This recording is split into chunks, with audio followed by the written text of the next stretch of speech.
مشرک یہ ہے خدا کو بھی مانتا ہے، اللہ کا سجدہ بھی کرتا ہے اور بتوں کا سجدہ بھی کرتا ہے۔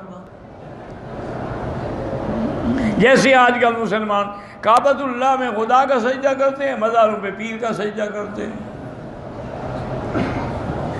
حج میں آ کے قربانی اللہ کے نام کی دیتے ہیں، وہاں جا کے ماشاءاللہ نظر چڑھاتے ہیں، اٹا گھٹا ذبح کرتے ہیں۔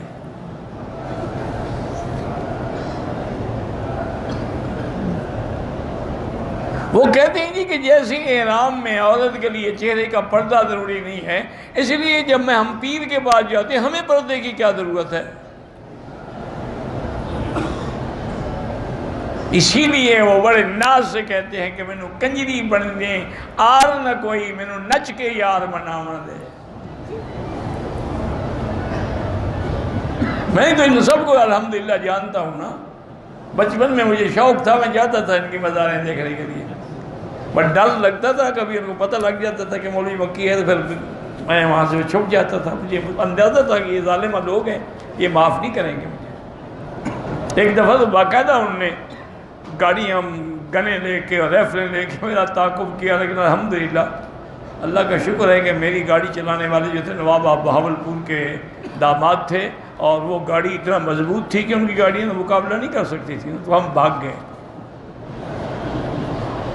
کہنے لگا مکی صاحب آج تو آپ کی وجہ سے میں بھی گیا تھا۔ میں نے کہا جی اللہ نے رکھنا تھا تو رکھ لیا نا، ہم تو گئے تھے باقاعدہ فاتحہ پڑھنے کے لیے، اگر یہ چڑھتے ہیں تو ہم کیا کریں؟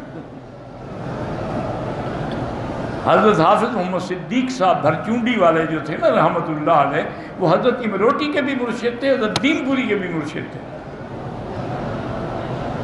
آج ان کی مزاروں پہ وہ لوگ بیٹھے ہوئے، انا للہ و انا الیہ راجعون۔ میں تو ان پہ فاتحہ پڑھنے گیا تھا، اللہ کے بندے کسی نے پہچان لیا،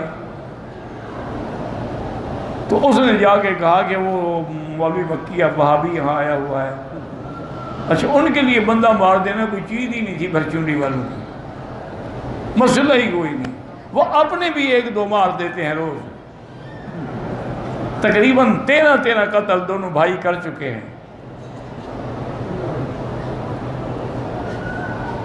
اللہ نے رحمت کی، ہمارا وہ ڈرائیور جو ملازم، میرا نوکر ملازم جو تھا وہ بڑا سمجھدار تھا، اس نے اس کی نظر دیکھی، اس نے کہا کہ حضرت جلدی کریں، فاتحہ پڑھ لی، گاڑی میں بیٹھیں اور چلیں، ابھی وہ آپ کو آ کے حملہ کریں گے۔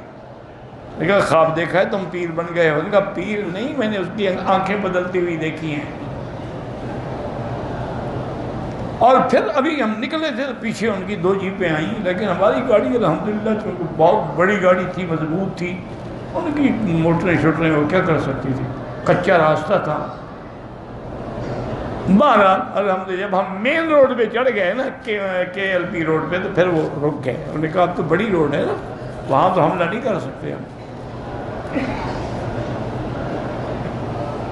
تو بہرحال معنی یہ ہے کہ یہی تو شرک ہے جس کو ہم روتے ہیں اور تمہیں سمجھ نہیں آتا۔ مزارات پہ جاؤ، قبرستانوں میں جاؤ، اللہ والوں کی قبروں پہ جاؤ، کون بدبخت ہے جو منع کرتا ہے؟ وہ تو حضور خود جاتے تھے، شہداء احد پہ تشریف لے جاتے تھے، جنت البقیع الغرقد پہ تشریف لے، لیکن ان کے لیے مانگو، یہ نہیں کہ ان سے مانگو۔ ان کے لیے مانگو تو یہ رحمت ہے، ان سے مانگو تو یہ شرک ہے۔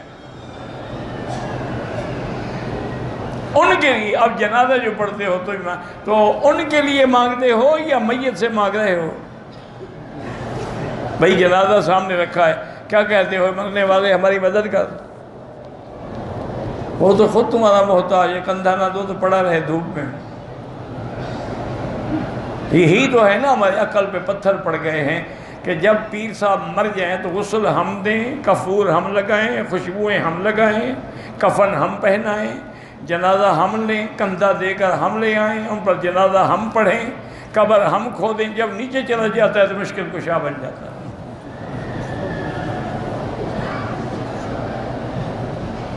جنازے میں کیا ہے؟ یہی تو دعا ہے کہ اللہم اغفر لحینا و میتنا، میرا مدنی تیری ایک ایک لفظ میں حکمت ہے کہ پہلے دعا مانگی زندہ کی، حالانکہ نماز ہم جنازہ میت پہ پڑھ رہے ہیں، لیکن پہلے کہا لے حینا، ہمارے زندوں کی بخشش فرما، و میتنا، اور مردوں کی بھی فرما۔